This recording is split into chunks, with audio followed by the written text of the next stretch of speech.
So our group project is on Endgame and Absurdism by Ashley, Belle, Maddi, and Mishae.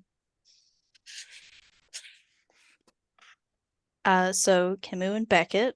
Albert Camus was a French philosopher and writer. He was born in 1913 in Algeria and died in 1960 in France. Um, he introduced the philosophy of absurdism in 1942, and he wrote several novels, including The Plague, as well as a philosophical essay called The Myth of Sisyphus, which both are famous pieces that use the concept of absurdism. And then Samuel Beckett was a French playwright who moved from Ireland to France around the time of Paris's popularity with writers and artists. He was titled as part of the Theater of the Absurd by Martin Esslin, even though Beckett doesn't use that title. And he wrote plays such as Waiting for Godot and Endgame, which are both defined as absurd. So we'll talk a little bit about what is absurdism. Absurdism is a philosophical theory that encapsulates the random or irrational aspects of behaviors, fictional or otherwise. So absurdism can be it can be applied to fictional characters, like we're going to talk about with the play Endgame, and also in our own lives. So one interpretation of this, which was particularly used with Camus, is that human life is meaningless and the irrational nature of the universe is meant to guide us to our own fate through our actions. So basically it's that not as in some of the Christian theology, which teaches us that we have a God-given fate and we are meant to find it. It's that we create our own fate and it comes to us through our own actions, and we do what we do impacts who we become.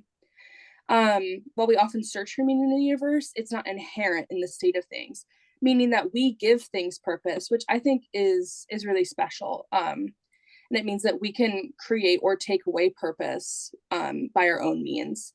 And then some of the main philosophers are Kant, Kierkegaard, and Camus, which should all sound familiar to us as we have studied all three in class now.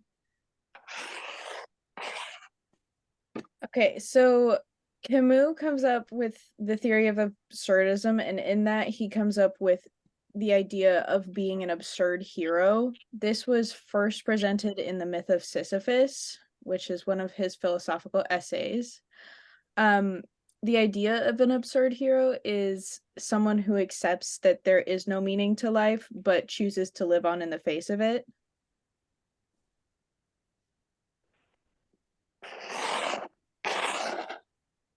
And in order to become an absurd hero, you have to accept that there's no meaning to life, but you have to continue to move on. And this is kind of like the idea of action against anguish, which living in the despair of the meaningless. That is life in absurdism.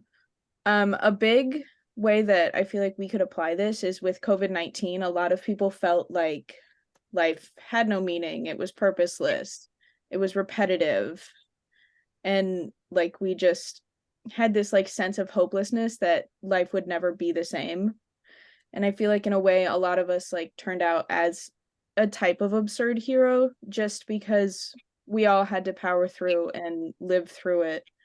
So that's a really good way to like apply this idea. We're going to go through a quick summary of Endgame, which is what we've been reading in class and what we'll continue to study. So the beginning of Endgame gives us an insight to the last 4 living humans on a post-apocalyptic world.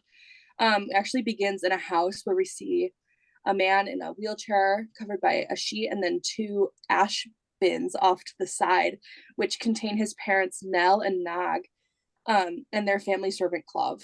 The main conflict is between Clov and Ham, who spend the entire play going back and forth on the state of their desolated world, what it means to be alive, and whether or not they should take action, such as leaving the home or even dying. A lot of the play is them discussing, what is life and what it means to live in a world where there is no purpose, everything is desolated, and the absurd and insanity that they're getting from staying in this house all the time. They're seeing visions of like little boys out the window. They're looking out on this desolated world and going through the same thing day in and day out, and deciding whether or not, like, is this worth it, because they're, especially Ham, is in so much pain all the time, and he says, I know I'm alive because I'm in pain. Like, I know my dad's alive because he's mourning, he's in pain. And really just a very sad look on life, and the absurdism that comes out of that. So at the end of the play, we see Nell is dead and Nag is mourning her, and ends up getting trapped in his own ash bin after she is dead in her own. And then Ham is seemingly dead in his chair. I've seen different people talking about different things, and then also that Clav is gone. One speculation that came out of this is that the play is a loop, and then it's meant to start over the next day and just lean into more of that looping, like endless, meaningless of life. And then others think that, you know, this is them breaking out of that loop and finally taking some action in their lives. So we'll look a little more into some of those conflicts as we move on.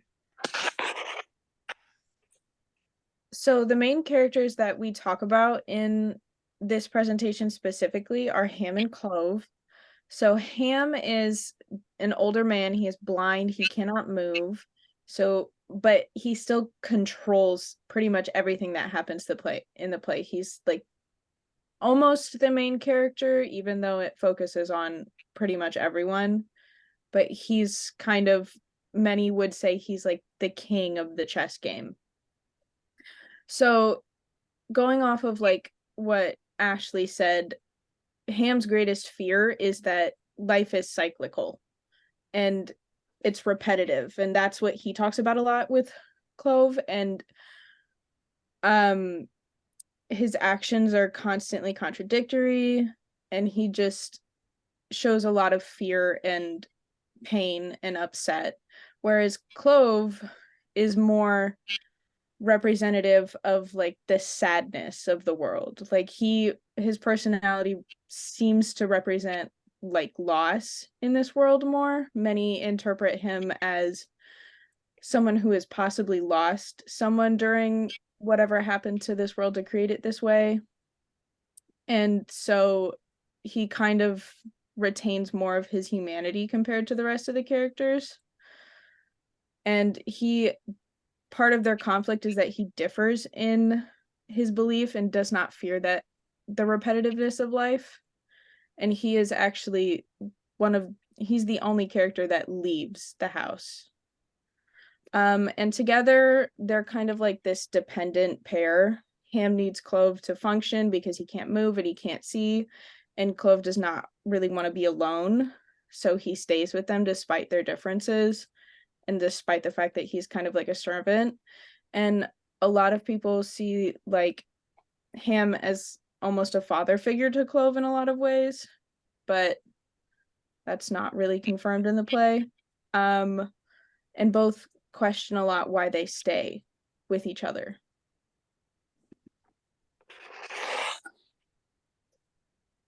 So now that we had kind of talked about Ham and Clove, we're just kind of going to discuss some of the conflicts between the two and just kind of this cycle that they're living in and some of the conflicts that come about from that.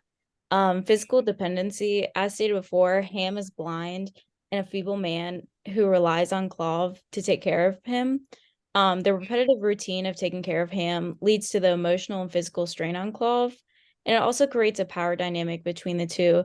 As stated before, like the chess like player, like he's the king. Definitely that authority balance kind of makes it unable for the others.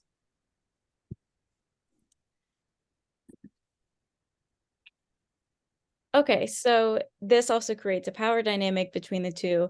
Ham has the authority, but he cannot survive without Clove. Another conflict is emotional strain.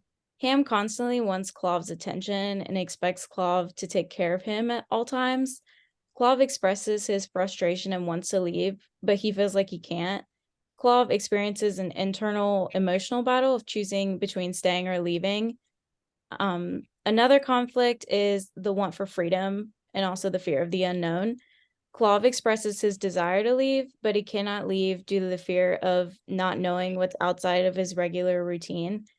The internal conflict of Cloves adds to the relationship and affects how they act with one another, kind of leading to snarky remarks or like bringing out different emotions between those two and those daily cycles. And they both rely on each other in different ways. So Clove fears for the unknown if he ever decided to walk out.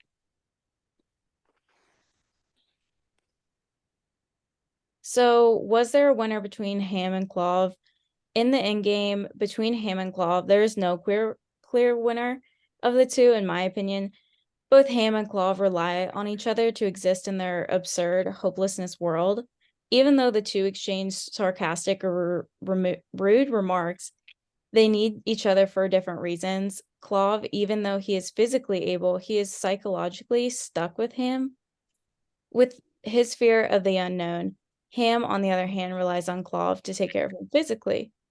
In their relationship, there is no winner, but their conflicts and relationship represents human struggle and the internal conflict of disparity with the sense to search for the meaning of life or true purpose.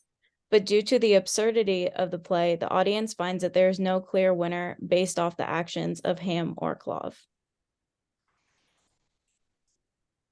So are any of the characters in Endgame an absurd hero? I would say none of the characters are considered absurd heroes. They all accepted that it is the end and they cannot escape death, and none of them really try to prevent anything from prevent it from happening. Although the curtain closes, as in Ham puts his handkerchief on his face, and all four characters are kind of motionless, don't really do anything. We don't know if all the characters end up dead or if things will continue as they were in the next day.